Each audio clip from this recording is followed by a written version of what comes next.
اللهم إني أسألك علما نافعا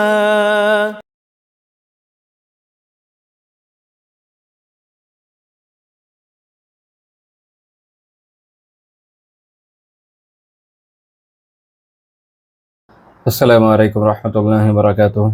إن الحمد لله نحمده ونستعينه ونصلي على رسوله الكريم وعلى آله وصحبه أجمعين أما بعد. সবাইকে স্বাগত জানাচ্ছি আজকে আমাদের কবিরা গুনাহ বিষয়ক দার্সে। যেহেতু গত জুমাবার আমরা দার্স নিতে পারিনি এবং আলহামদুলিল্লাহ সুম্মা আলহামদুলিল্লাহ বেশ অনেকদিন পরে আপনাদের সাথে আবার দার্সে মোলাকাত হচ্ছে। খুবই দুঃখজনক। আমার আসলে দর্স ছাড়া ভালো লাগে না, সত্যি কথা যেটা। পড়তেও ভালোবাসি আলহামদুলিল্লাহ, পড়াতেও ভালোবাসি আল্লাহ তাআলার মেহেরবানিতে। আর পড়ানোটা আসলে আমার জন্য নিজের পড়ার মতোই। মানে যখন আপনাদের পড়াই আমি কিছু না কিছু পড়ি, জানি, শিখি আলহামদুলিল্লাহ।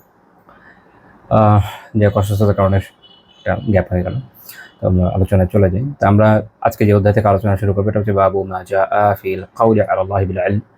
আল্লাহ তাআলার ব্যাপারে কোনো জ্ঞান ব্যতীত কোনো বিষয়ে কথা বলার ব্যাপারে অধ্যায়। এটা একটা খুব গুরুত্বপূর্ণ বিষয়, খুবই খুবই গুরুত্বপূর্ণ বিষয়।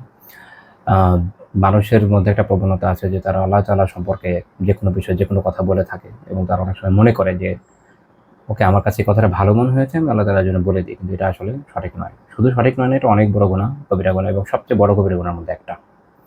অর্থাৎ আল্লাহ তাআলা সম্পর্কে যদি আপনি কোনো কথা বলতে চান, আপনাকে এটা এনশিওর করতে হবে যে আসলেই আল্লাহ তাআলা এরকম কোনো কথা বলেছেন কিনা। সেটা কোরআনে আছে অথবা কোনো হাদিসে আমরা জানি, হাদিসে কুদসিতে হয়তো আছে। কিন্তু এর বাইরে নিজে থেকে কোনো কথা আল্লাহ তাআলার ব্যাপারে আরোপ করা এটা কোনোভাবেই গ্রহণযোগ্য তো নয় এবং অনেক বড় কবিরা গুনাহ এবং মানুষ এ বিষয়ে গাফেল। মনে রাখেন যে বড় বড় যত শিরক এবং অন্যান্য যা বিদআত যা চালু হয়েছে এটার পিছনে এই জিনিসটা কার্যকর আছে। মানুষ মনে করেছে যে ওকে এটা তো আমার লজিকে যেহেতু ভালো মনে হয়, আল্লাহ তাআলা হয়তো আলিয়াযুবিল্লাহ এর সাথে অ্যালাইন করবেন, তো বলে দিই, এরকম করে আর কি। তো এভাবে লজিকের মাধ্যমে বিভিন্ন ধরনের কুফর, শিরক, বিদআত এগুলো চালু আছে। ইবনুল কাইয়্যিম রাহিমাহুল্লাহ তাআলা মাদারিজুস সালিকিনে বলছেন ওয়া আম্মা ক্বাউলু আলা আল্লাহি বিল ইলম ফাহুয়া আশাদ্দু হাযিহিল মুহাররামাতি তাহরিমা ওয়া আ'যামুহা ইসমা। তিনি বিভিন্ন হারাম সম্পর্কে আলোচনা করতে গিয়ে বলছেন যে আল্লাহ তাআলার ব্যাপারে বিনা জ্ঞানে, না জেনে কোনো কথা বলা, এটা হচ্ছে এই যে হারামগুলো আমি আলোচনা করলাম এগুলোর মধ্যে সবচেয়ে আসাধ্য, সবচেয়ে সবচেয়ে ভয়ানক ও আযামুহুমা ইসমা এবং সবচেয়ে বড় গুনাহ এটা। অর্থাৎ হারামের মধ্যেও কিছু ভাগ আছে, কোনো হারাম অন্যান্য হারামের চেয়ে বেশি গুনাহ হয়, তো এটা হচ্ছে অনেক বড় গুনাহ। একটু আগে উনি বলছেন ফালাইসা ফি আজনাহিল মুহাররামাত আ'যামু ইনদাল্লাহি মিনহু ওয়ালা আশাদ্দু ইসমা ওয়া হুয়া আসলু শিরকি ওয়াল কুফর।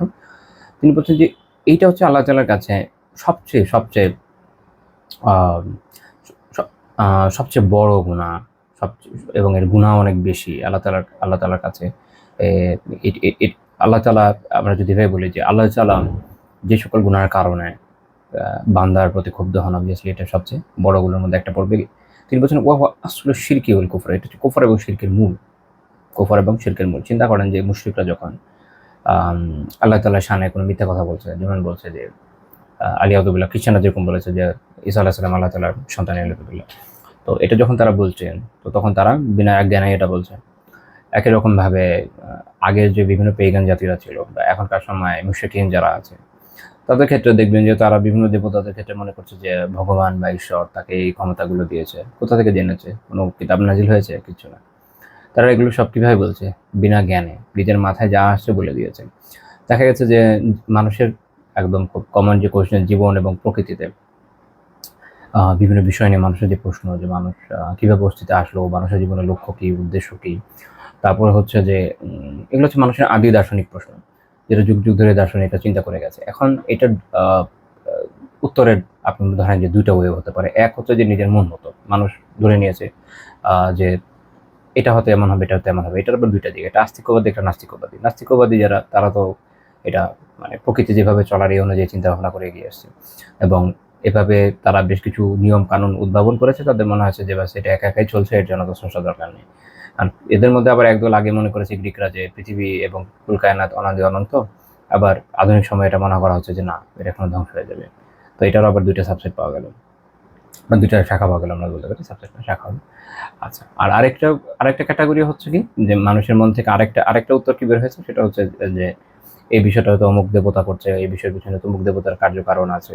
যেমন সমুদ্রের দেবতা থাকবে, বৃষ্টির দেবতা থাকবে, বজ্র দেবতা থাকবে, তাই না, আগুনের দেবতা থাকবে, এরকম সবকিছুর জন্য আলাদা আলাদা দেবতা। ভালোর জন্য, খারাপের জন্য, জ্ঞানের জন্য, মানে বিভিন্ন কাজের জন্য একজন করে তারা দেবতা বা দেবী স্থির করে নিয়েছে। তো এটা হচ্ছে মানুষের মস্তিষ্ক জাত। এবং এই দুইটা ক্যাটাগরি কিভাবে আসে? বিনা জ্ঞানে। জীবন সম্পর্কে, স্রষ্টা সম্পর্কে, মানুষের অস্তিত্বের কার্যকারণ সম্পর্কে প্রশ্নগুলোর উত্তর যখন মানুষ খুঁজতে গিয়েছে এবং তার নিজের মন থেকে তৈরি করেছে, তখন এরকম উত্তর বের হয়েছে। আর আরেকটা হচ্ছে যেটা আল্লাহ তাআলা দিয়েছেন, সেটা ওয়াহির মাধ্যমে নবী রাসূলগণ আমাদের কাছে পৌঁছে দিয়েছেন আলাইহিস সালাম। তো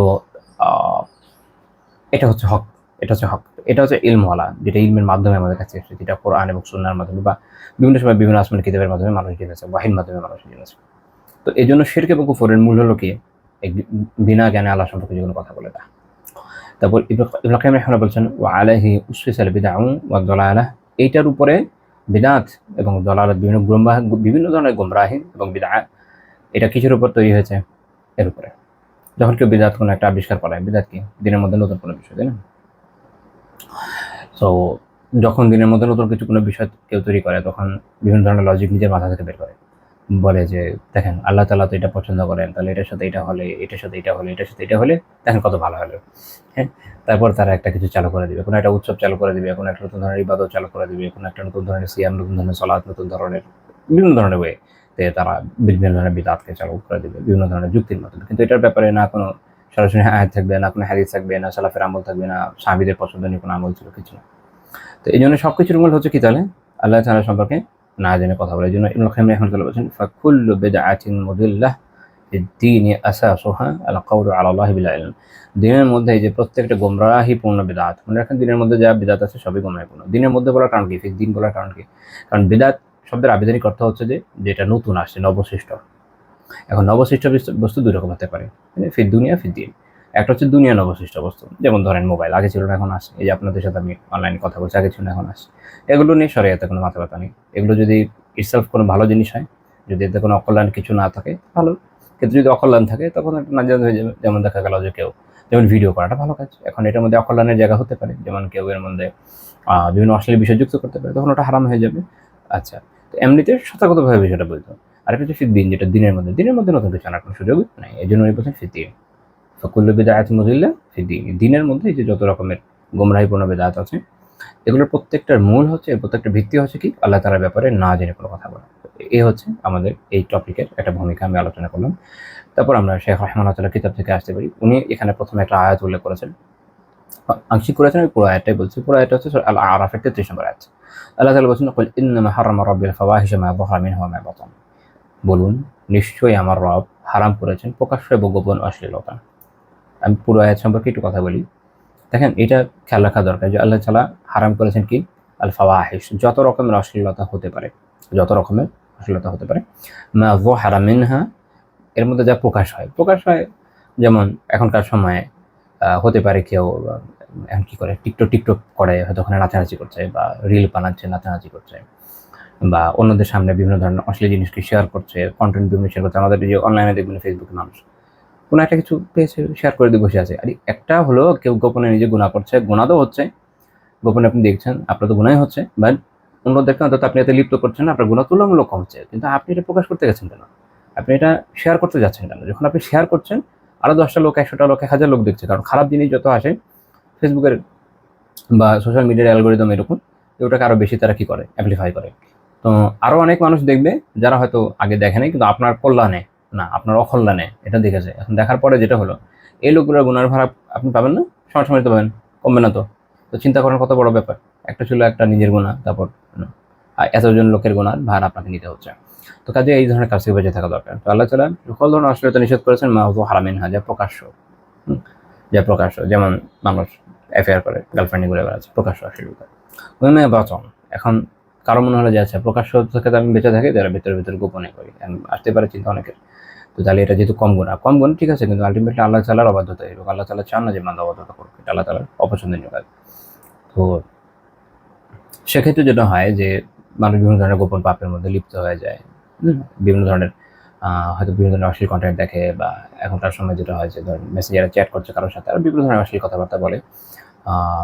অ্যাফেয়ারের ক্ষেত্রেও এটা হয়, ফোনে কথা বলছে বা মোবাইলে বা মেসেঞ্জারে বিভিন্ন ধরনের অশ্লীল কথাবার্তা বলে। তো এই যে যত ধরনের কথাবার্তা হচ্ছে, মেয়া বাতন, এগুলো সবকে গোপন। তো আল্লাহ তাআলা হারাম করেছেন প্রকাশ্যটাও অপ্রকাশ্যটাও সকল ধরনের অশ্লীলতা। আর হারাম করেছে বলে ইসমা বলে বাগিয়া বেগাইরিল হাক্কে, এবং অন্যায়ভাবে পাপ এবং সীমালঙ্ঘন। হারাম করেছেন আল্লাহ তাআলা পাপকে এবং সীমালঙ্ঘনকে।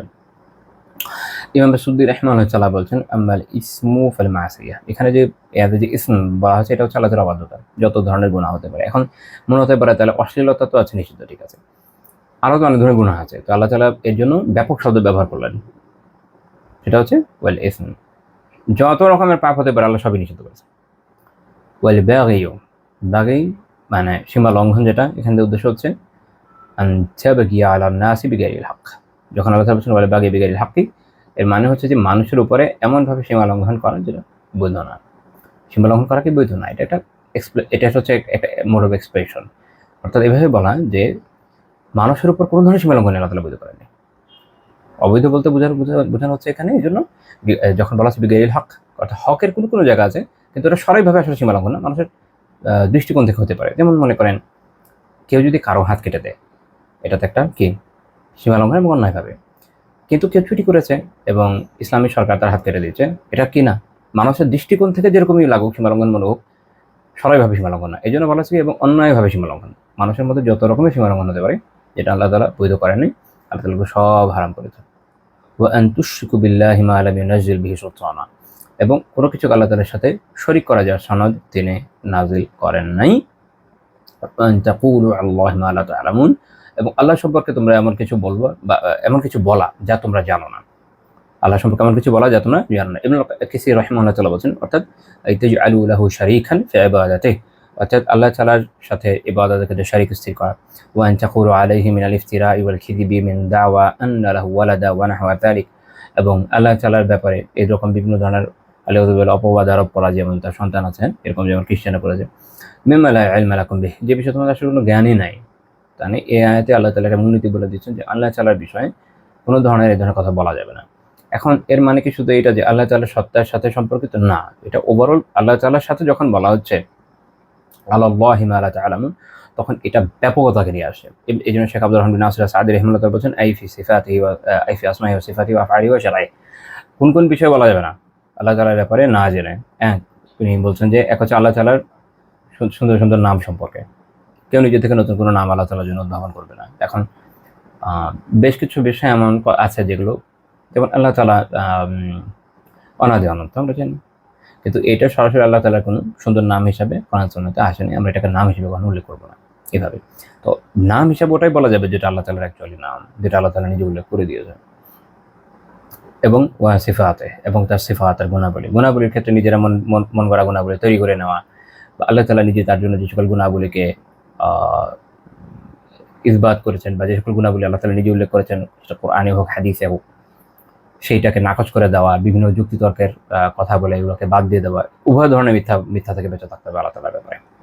কারণ মানবীয় আকল দিয়ে এটা তো আসলে কি করা যায় না, এটা জানা যায় না। আল্লাহ তাআলার বৈশিষ্ট্য, এটাকে আমরা মানবীয় আকল দিয়ে জানতে পারবো? মানবীয় আকল থেকে আমরা এটুকু বুঝতে পারি যে একজন স্রষ্টা থাকা দরকার, আমরা এটুকু বুঝতে পারি যে তিনি অনাদি অন্তই হবেন, আমরা এটুকু বুঝতে পারি যে তিনি ব্যাপক সক্ষমতার অধিকারী হবেন, ঠিক আছে। এরপর আর অনেক বৈশিষ্ট্য আছে যেটা আল্লাহ তাআলা কোরআনে হাদিসে উল্লেখ করেছে, যেটা আমাদের মানবীয় গুণ থেকে, মানবীয় চিন্তা ভাবনা থেকে আসলে আমরা বের করতে পারি না। জানার উপায় শুধুমাত্র আল্লাহ তাআলার দেয়া জ্ঞান, যা আমরা আয়াত বা হাদিস থেকে জানি। তাতে এই বিষয়ে নিজে থেকে কিছু বলার সুযোগ নেই। ওয়া ফাআলে, এবং আল্লাহ তাআলা যা করেন, আল্লাহ তাআলা যে কার্যক্রম, আল্লাহ তাআলার কাজ, এই সম্পর্কে স্রষ্টা কি করেন না করেন এই বিষয়ে। যেমন অনেক ক্ষেত্রে আমরা দেখি যে মানুষ অনেক অদ্ভুত কথা বলে আল্লাহ তাআলার ব্যাপারে, অনেক অদ্ভুত কথা বলে, এটা দিয়ে আবার লজিক তৈরি করে, সেটা দিয়ে আবার নিজেরাই উত্তর দিতে যায়, তারপর কি গোমরা হয়ে যায়। ঠিক আছে, তো মনে রাখতে হবে যে আল্লাহ তাআলা কি করেন কি করেন না, আল্লাহ তাআলা ছাড়া কেউ ভালো সেটা জানে না। তো আল্লাহ তাআলার কিছু বিষয় যে আমাদেরকে আয়াত বা হাদিসে জানিয়েছেন, আমাদের জন্য এটুকু যথেষ্ট। ওই শারঈ, এবং আরেকটা কি আল্লাহ তাআলার শরিয়ার ব্যাপারে, ইসলামের ব্যাপারে, ইসলামের বিধিবিধানের ব্যাপারে, এখানে মন করা কিছু বলার সুযোগ নাই। এই যে দেখবেন ফেসবুকে এসে বা অন্যান্য জায়গায় ইউটিউবে, আমি আলেম না, কিন্তু আমি মনে করি, আপনাকে মনে করতে বলছে যে অতটুকুই যে বলবেন যতটুকু আয়াত বা হাদিসে আছে বা কোনো আলিম থেকে জানছেন, শেষ কথা। শেখ সাদি রাহিমাহুল্লাহ বলছেন ফাকুল্লু হাযিহি ক্বাদ হারামাহা আল্লাহ ওয়া নাহাল ইবাদ আন তা'তিহা, এই সবগুলো বিষয়কে আল্লাহ তাআলা কি করেছেন, হারাম করেছেন এই আয়াতে, এবং বান্দাদেরকে এতে নিমগ্ন হতে নিষেধ করেছেন। লিমা ফিহা মিনাল মাফাসিদ আল খাসা ওয়াল আম্মা, কারণ এটার মধ্যে অনেক ধরনের ফাসাদ আছে, সেটা আম ও খাসও, ব্যাপক ফাসাদও আছে আবার বিশ্বায়িত ফাসাদও আছে, সব ধরনের ফাসাদের মধ্যে পাবেন। ওলি মাফি হামিনা জুলুম বা তেজরি আল্লাহ, এবং এতে আর কি আছে, এটা আল্লাহ তালার ব্যাপারে জুলুম আছে। আল্লাহ তালা জুলুম কি জিনিস? জুলুম হচ্ছে যেটা যেখানে থাকার কথা আপনি যখন ওখান থেকে সরিয়ে অন্য কোনো জায়গায় নিয়ে যাবেন বা অন্য কোনো জায়গায় ওটাকে প্রতিস্থাপন করবেন যেটা যেটা হকদার না। তো আল্লাহ তালা সম্পর্কে উল্টাপাল্টা কথা বলা এটা একটা জুলুম এবং ধৃষ্টতা। এর সাথে আরো একটা কি হয়, ইস্তিতালাতি আলা ইবাদিল্লাহ, আল্লাহ তাআলা যে বান্দা তাদের উপরে শ্রেষ্ঠত্ব জাহির করার একটা প্রবণতা দেখা যায়। কারণ আমি কিছু জানি, তুমি তো জানোই না। ওয়া তাগয়িরি দীনিল্লাহি ওয়া শারঈহি, এবং আল্লাহ তাআলার দ্বীনকে এবং তার শরিয়াতকে বিকৃত করার নামান্তর বিষয়টা। তো কাজে এটা থেকে বাঁচা খুবই জরুরি। তারপর শেখ রাহিমাহুল্লাহ আবু মুসা রাদিয়াল্লাহু তাআলা আনহুর একটা বক্তব্য উল্লেখ করেছেন। এইটা আমি খুঁজতে পেয়েছিলাম আবু ইয়ালা রাহিমাহুল্লাহ তাআলা কিতাব তাবাকাতুল হানাবিলাতে, ওখান থেকে উনি এটা জেনে থাকবেন। সেটা হচ্ছে মান আল্লামাহুল্লাহু ইলমাহ ফালিউআল্লিমহুন নাস, আল্লাহ তাআলা যাকে কোনো ইলম দান করেছেন সেজন্য মানুষকে তা শেখায়, যাকে কোনো ইলম দান করেছেন সেজন্য মানুষকে তা শেখায়। ওয়া ইয়াহু আন ইয়াকুলা মা লা ইলমা লাহু বিহি, তবে তোমাকে অবশ্যই এমন বিষয়ে কথা বলা থেকে বেঁচে থাকতে হবে যে বিষয়ে তোমার কোনো জ্ঞান নাই। অর্থাৎ যে বিষয়ে আল্লাহ তাআলা আপনাকে শিখিয়েছেন আপনি মানুষকে জানান, কোনো সমস্যা নেই। কিন্তু যে বিষয়ে আল্লাহ তাআলা আপনাকে শিখান নাই, দুনিয়ার জ্ঞান অনেক ব্যাপক, জ্ঞান একটা বিশাল মহাসাগর, যা আসলে আমরা সারা জীবন অনেক পড়াশোনা করেও খুব সামান্যই অর্জন করতে পারি। তো যেসব লোকেরা দিনরাত 24 ঘন্টা এটার সাথে যুক্ত থাকে, তো তাদের জ্ঞান আর চিন্তা করেন যে বাকিদের যে অবস্থা, বলতে গেলে বইপত্র পড়ার তো কোনো খবরই নাই। একজন এসে মাশাআল্লাহ আল্লামা হয়ে যায়, যে কোনো ধরনের কথাবার্তা বলা শুরু করে। তো এটা থেকে বেঁচে থাকা দরকার। মনে রাখেন যে এমনিতে তো কেউই আসলে জ্ঞানের পুরোটাকে আয়ত্ত করতে পারে না, জ্ঞান অনেক ব্যাপক বিষয়। তো মূলনীতি হলো যতটুকু জানেন অতটুকু, নিজে থেকে কিছু না বানানো। তো এই জন্য আবু মুসা রাদিয়াল্লাহু তাআলা আনহু বলছেন যে বিষয়ে জ্ঞান নাই ওই বিষয়ে বলবে না। ফাইয়াসিরা মিনাল মুতাকাল্লিফিন ওয়া ইয়ামরুকা মিনাদ দ্বীন। এখন যদি এরকম হয় যে সে এই বিষয়ে বলা শুরু করে যেটা আসলে তার জ্ঞান নাই, তাহলে কি হবে? তাহলে এক হচ্ছে সে মুতাকাল্লিফদের মধ্যে অন্তর্ভুক্ত হবে। এটাতে বোঝাচ্ছে হচ্ছে যারা তাকাল্লুফ করে, যারা অনর্থক কৃত্রিমতা করে, এই ধরনের লোকদের মধ্যে চলে যাবে, এদের অন্তর্ভুক্ত হয়ে যাবে। আর কি হয়ে যাবে? দিন থেকে বিচ্যুত হয়ে যাবে, দিন থেকে বের হয়ে যাবে। কারণ মানুষ যখন নিজের অজ্ঞতাবশত বিভিন্ন কথা বলা শুরু করে, বলতে কই চলে যায় আল্লাহ তাআলাকে ছাড়া আর কেউ আসলেও জানে না, সে নিজেও জানে না। ঠিক আছে? দেখবেন যে যারা বিভিন্ন বানোয়াট কথাবার্তা বলে এবং মনে করে, ইভেন একদল তো হচ্ছে যারা দিন থেকে মানুষকে সরাতে চায়, ওটা আলাদা কথা। কিন্তু একদল আছে যারা দিনের যেটা বলা যায় কল্যাণকামী, কিন্তু তার অজ্ঞতা এত ব্যাপক, সে যখন কথা বলা শুরু করে, কোনো আয়াত বলছে, আচ্ছা আলহামদুলিল্লাহ আয়াতটা ভালো মতোই বলছে, কিন্তু এরপরে ব্যাখ্যা করছে, ওটার সাথে সালাফে সালেহিন আমাদের মুফাসসিরিনদের কারোর কোনো রিলেশন নেই, আল্লাহর মধ্যে নিজের মন মতো যা মাথায় আসে বলে দিচ্ছে। তারপর দেখা যাচ্ছে যে এরপরে হাদিস বলছে এটার সাথে সম্পর্কিত, সেটা হয়তো কোনো জাল বর্ণনা আছে। এমন লোক আছে দেখবেন মানে জালের পর জাল বর্ণনা বলে যাচ্ছে, অথচ মানে সহি বর্ণনা বলতেই পারছে না, এই অবস্থা। তো এরকম সিচুয়েশন হয়ে যায়, যেহেতু তার জ্ঞান নাই, সে বলতেই থাকছে, কিন্তু তার মনে হচ্ছে সে জ্ঞানী। এবং এটার ফলে একসময় মানুষ আসলে দিনের মূল অবস্থান থেকে সরে যায়, অনেক বিকৃতির মধ্যে চলে যায়। অনেক ক্ষেত্রে দেখবেন যে বিভিন্ন প্রশ্ন তার মাথায় নিজে তৈরি হয়, যে এটা যদি এই হয় তাহলে এটা কি হবে। এখন যে প্রশ্নটা সে তৈরি করেছে, ওই প্রশ্নটা যে ভিত্তির উপর তৈরি হয়েছে, ভিত্তিটাই ভুল, আসলে ওটা সঠিকই না। কিন্তু যেহেতু সে আয়াতের সঠিক তাফসীর জানে না, বা যেহেতু সে এই বিষয়ে বিশুদ্ধ রেওয়ায়াত হাদিস তার জানা নাই, বা যেহেতু এই বিষয়ে সালাফে সালেহিন কি বলেছেন তার এই বিষয়ে কোনো জ্ঞান নাই, তো সে কি করছে, সে নিজের মন গড়া যে জিনিসটাকে তৈরি করেছে, ওটাকে মূল ভিত্তি তৈরি করে মূল ভিত্তি ধরে সেটার উপর আবার প্রাসাদ তৈরি করছে। আসলে পুরোটাই কি কিচ্ছু না, যেটা বলা যায় তাসের ঘর ভেঙে পড়বে। তো এই সিচুয়েশন তাদের মধ্যে হয়ে যায়। এই জন্য আবু মুসা রাদিয়াল্লাহু তাআলা বিশেষ সতর্ক করেছেন। তারপর শেখ রাহমাতুল্লাহ একটা হাদিস উল্লেখ করেছে, সহিহ বুখারী হাদিসের 1 নম্বর হাদিস। আব্দুল্লাহ বিন আমর ইবনে আস রাদিয়াল্লাহু তাআলা আনহু বলেছেন, সামি'তু রাসূলুল্লাহ সাল্লাল্লাহু আলাইহি ওয়াসাল্লাম ইয়াকুল, আমি আল্লাহ রাসূল সাল্লাল্লাহু আলাইহি ওয়াসাল্লামকে বলতে শুনেছি। এটা খুবই গুরুত্বপূর্ণ হাদিস, মনোযোগ দিয়ে শুনতে হবে। আল্লাহ রাসূল কি বলেছেন? ইন্নাল্লাহা লা ইয়াকবিদুল ইলমা ইনতিজাআ ইয়ানতাজিউহু মিনাল ইবাদ। আল্লাহ তাআলা জ্ঞানকে এইভাবে উঠিয়ে নেবেন না, কেড়ে নেবেন না মানুষের অন্তর থেকে, যে একদম মানে একদম মানুষের অন্তর থেকে কেড়ে উঠিয়ে নিয়ে যাবেন না। এটা হলো মূল কথা। ইন্নাল্লাহা লা ইয়াকবিদুল ইলমা অর্থাৎ কোরআন এবং সুন্নাহর ইলম, কোরআন এবং সুন্নাহর ইলম ইয়ানতাজিউহু মিনাল ইবাদ দিয়ে কি উদ্দেশ্য? ইবনুল মালিক রাহিমাহুল্লাহ বলছেন, এর মানে হচ্ছে যে ইলমকে এরকম হবে না যে একদম আসমানে উঠিয়ে নিয়ে চলে যাচ্ছে, এরকম হবে না। কি হবে? ওয়ালাকিন ইয়াকবিদুল ইলমা বিকবদিল উলামা, বরং ইলমকে উঠিয়ে নেওয়া হবে এইভাবে বিকবদুল উলামা, আলিমদের মৃত্যুর মাধ্যমে, বিমাউতিহিম ওয়া রাফঈ আরওয়াহিহিম, বলে আলী কারীম রাদিয়াল্লাহু বলেছেন, আলিমরা মারা যাবেন, তাদের রূহ চলে যাবে। তো যারা আলিম তারা চলে যাবেন। ফলে তাহলে ইলম আছে, দেখেন বইপত্র সব আছে, কিন্তু আলিম যদি না থাকে তাহলে ওটার নলেজ তো আমরা উপকৃত হতে পারবো না। পারবো? যেমন ধরেন অনেক ধরনের স্ক্রিপচার পাওয়া যায় না, অনেক আগের, বা বিভিন্ন ধরনের লিখন পাওয়া যায়, অমুক জাতি তমুক জাতি, কিন্তু ওগুলো পড়ার জন্য উপযুক্ত লোক নাই, তাই না? লেখা কিন্তু আছে, কিন্তু উপযুক্ত লোক নেই যারা এই ভাষাটা জানে। কিছু কিছু এনক্রিপশন আছে যেটা পরে এক সময় কেউ কেউ কোড ভাঙতে সক্ষম হয়েছে, যেমন ধরুন হায়ারোগ্লিফিক্স এর সময় বোঝা গেছে, কিন্তু সব কিছু তো জানা যায় না। এমন অনেক ভাষা আছে যেগুলো এখনো তারা উদ্ধার করতে পারেনি। তো স্বাভাবিক যে তখন যেটা হয় যে মানুষ ওই জ্ঞান দিয়ে উপকৃত হতে পারছে না, তখন পারছে না, এবং যেটা তারা ভাঙছে ওটা কতটুকু গ্যারান্টিড আল্লাহ আলাম যে ঠিক আছে কিনা। তো যে কোনো জ্ঞান, যে কোনো শাস্ত্র বোঝার জন্য জরুরি হচ্ছে ওই শাস্ত্র। তাদের অস্তিত্ব, তাদের টিকে থাকা, তাদের ইলম, তাদের শিক্ষাক্রম, এগুলো মানুষের মাঝে যতদিন পর্যন্ত থাকে মানুষ ওই জ্ঞানগুলো দিয়ে উপকৃত হতে পারে। কিন্তু মানুষ থেকে যখন যদি এই বিষয়গুলো চলে যায়, তাহলে শুধু বই দিয়ে আপনি কি হতে পারবেন না, আসলে উপকৃত হতে পারবেন না। এই জন্য দেখবেন যে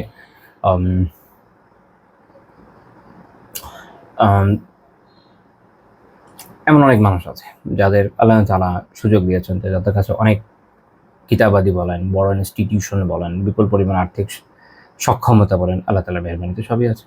কিন্তু আপনি যদি আল্লাহর বান্দাকে দেখেন টপ টু বটম, বা তার জীবনাচার, এর মধ্যে সুন্নাহর আপনি কোনো লেশ খুঁজে পাবেন না।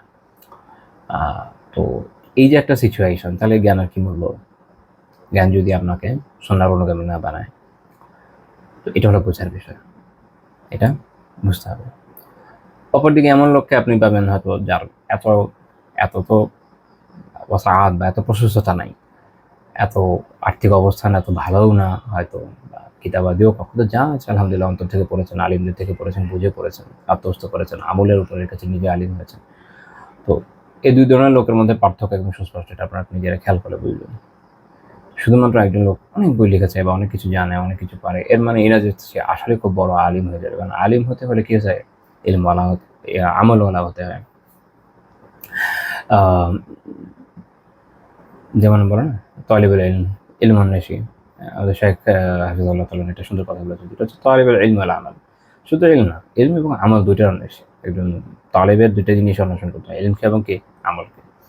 তো দুইটা যখন আপনার মধ্যে থাকবে তখন আপনি হচ্ছেন আমলদার আলিম, তখন হচ্ছে এটা গ্রহণযোগ্য।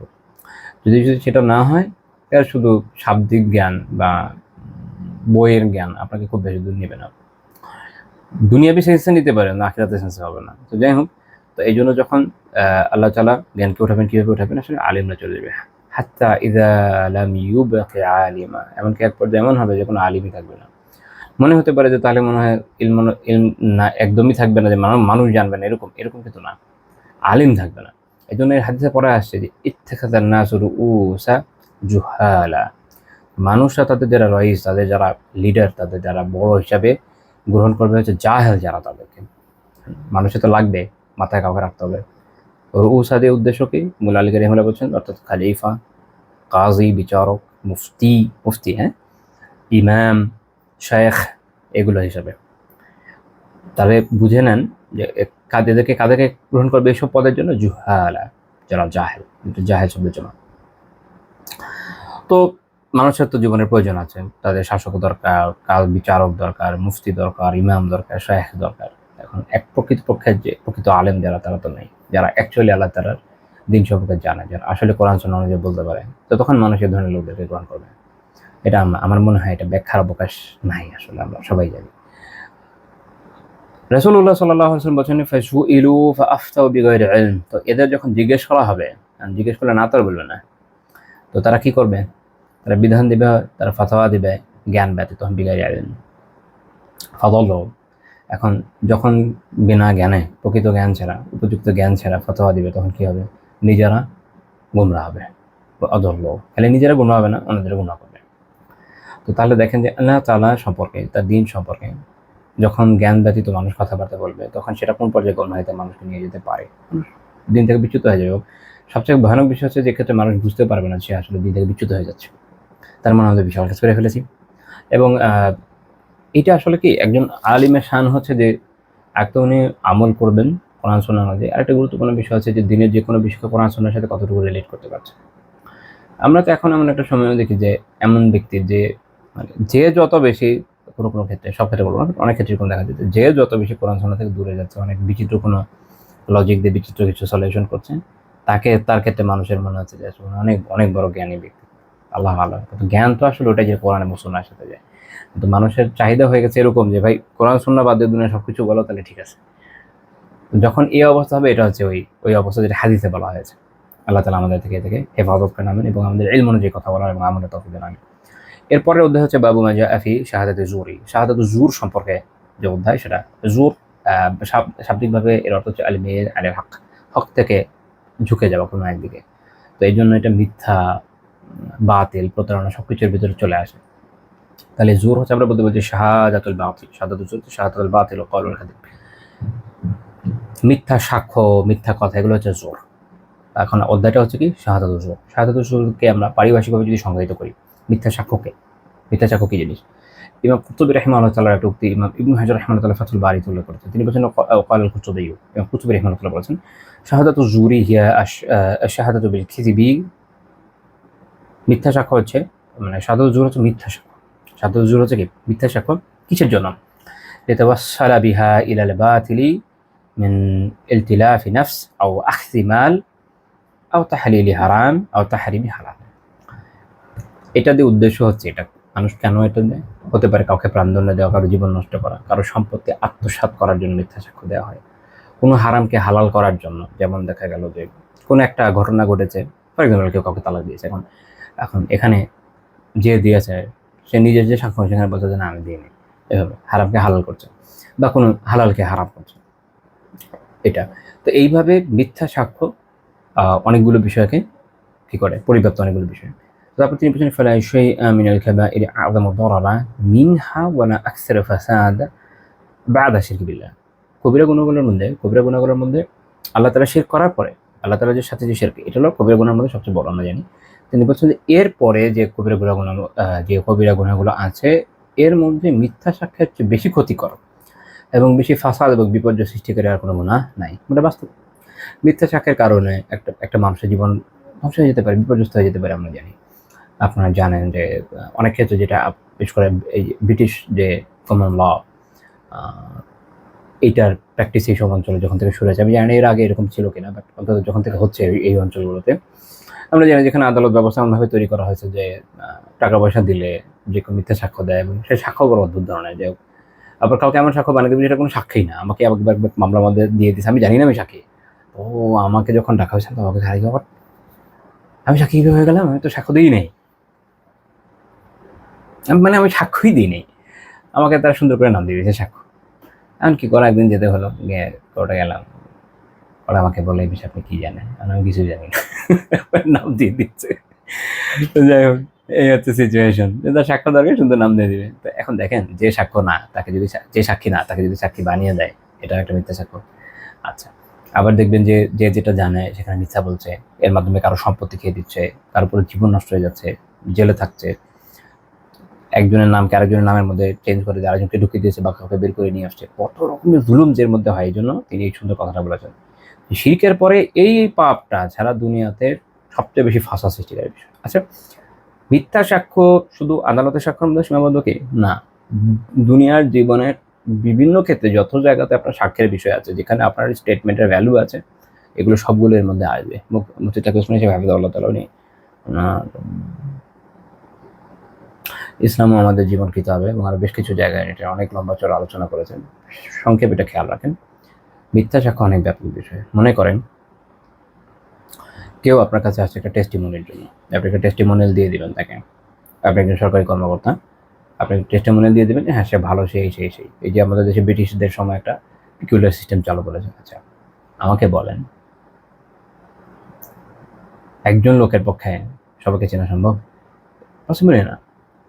আপনার আবার ঠিক করেছে গ্যাজেট ভুক্তি এত এই হইতে হবে, তাছাড়া তো হবে না, দিয়ে দিচ্ছে স্বাক্ষর। এখন মানুষ না পারতে যাচ্ছে, কিন্তু কই যাবে?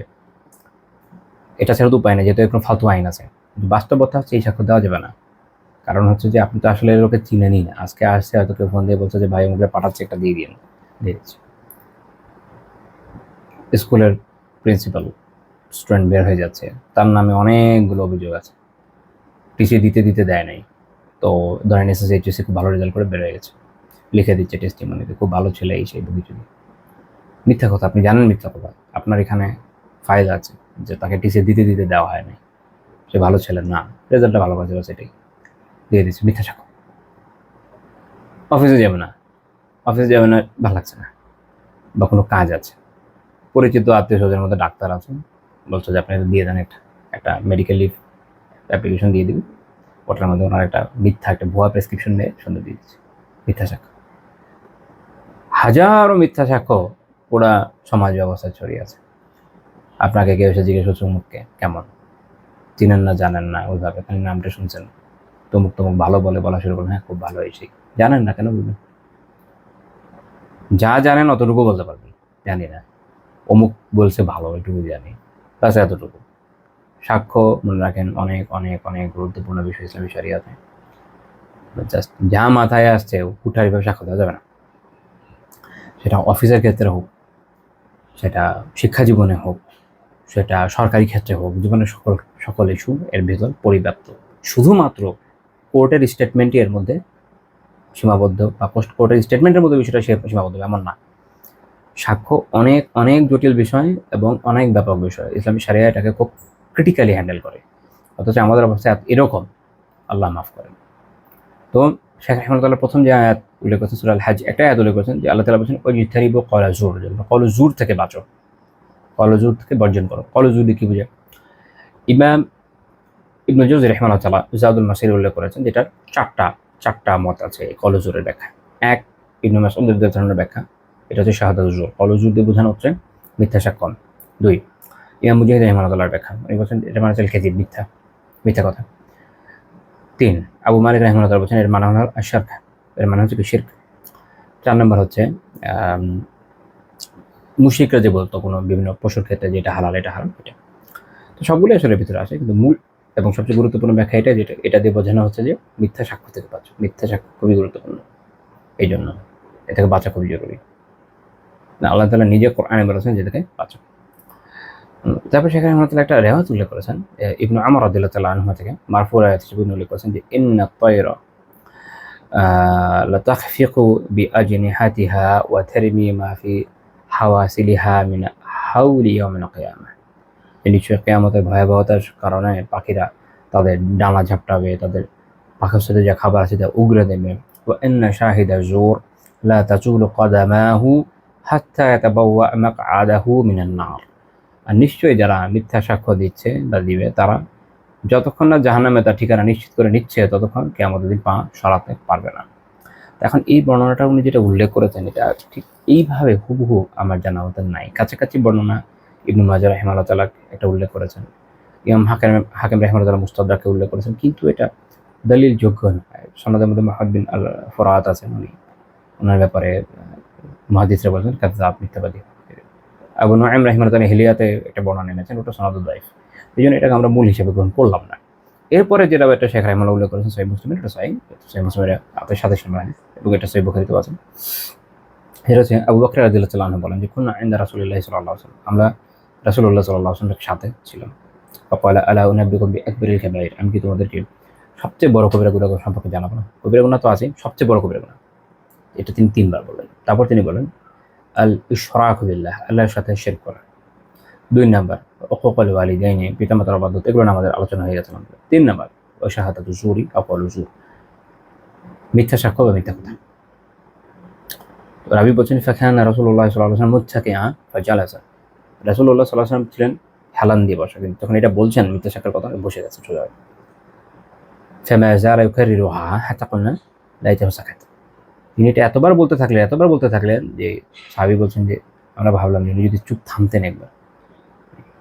এত বড় পাপ, এত বড় পাপ, এত বড় পাপ।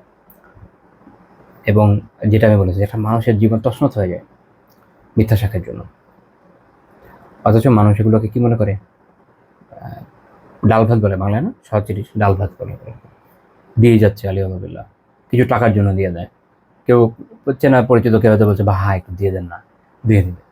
আচ্ছা, এই চেনা পরিচিত লোক কিয়ামতের দিন আসবে আশেপাশে হেল্প করতে, আপনাকে উদ্ধার করতে আসবে? আসবে না।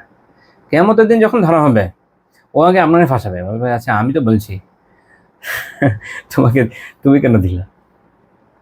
এই জন্য মনে রাখেন, পাপের বিষয় না, এই যে আত্মীয় স্বজন, ভাই বন্ধু, দোস্ত, এগুলো পাত্তা দিয়ে না, যথাসম্ভব বেঁচে থাকেন, যথাসম্ভব বেঁচে থাকেন। আল্লাহ তাআলা আমাদেরকে হেফাজত করেন।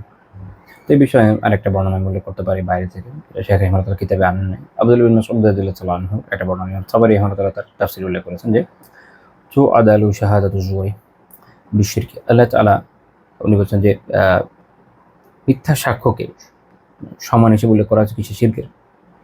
আল্লাহ তাআলা এটা উল্লেখ করেছেন কোরআনে। তিনি বলছেন কোথায়? ওই যে আয়াতটা যেটা বললাম, ফাজিতারিবু রিজসা মিনাল আওসান। আল্লাহ তাআলা বলছেন তোমরা মূর্তি পূজার অপবিত্রতাকে বর্জন করে এটা থেকে বেঁচে থাকো, ওয়াজতানিবু কওলা যুর, এবং মিথ্যা সাক্ষ্য থেকে বাঁচো। দুইটা বিষয়। এমনকি মূর্তি পূজার সাথেও এটার একটা রিলেশন কিন্তু আছে। যেমন ধরেন বিভিন্ন মূর্তি পূজার ক্ষেত্রে মানুষের বিভিন্ন মিথ্যাচার করতে হয়, সত্য দিয়ে তার হয় না, মিথ্যা সাক্ষ্য। একটা উদাহরণ রিসেন্ট সময় থেকে আমরা বলতে পারি, আপনারা জানবেন হয়তো, যে যখন রাম জন্মভূমি আন্দোলন শুরু করলো বিজেপি, তো ওই সময়কার গোরখনাথ মঠের যিনি অধ্যক্ষ ছিলেন, তো সে ভদ্রলোক সে একটা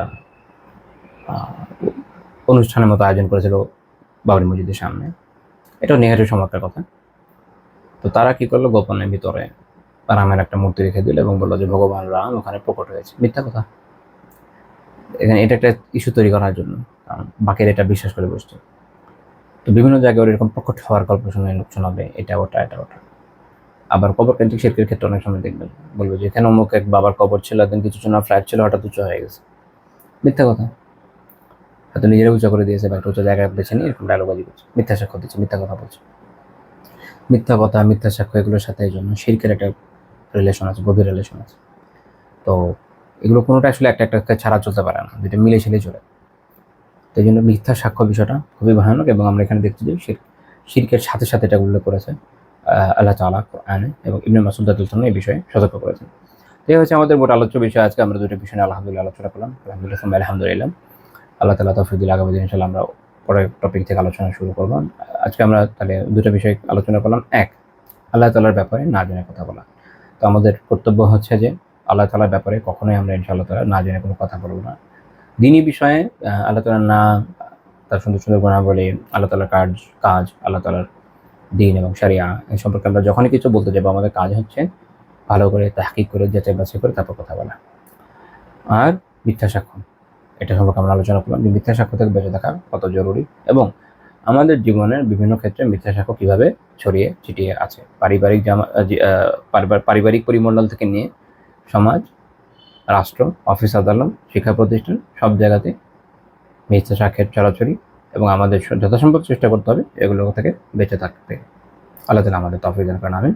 সুবহানাকাল্লাহুম্মা ওয়া বিহামদিকা লা ইলাহা ইল্লা আনতা আস্তাগফিরুকা ওয়া আতুবু ইলাইক।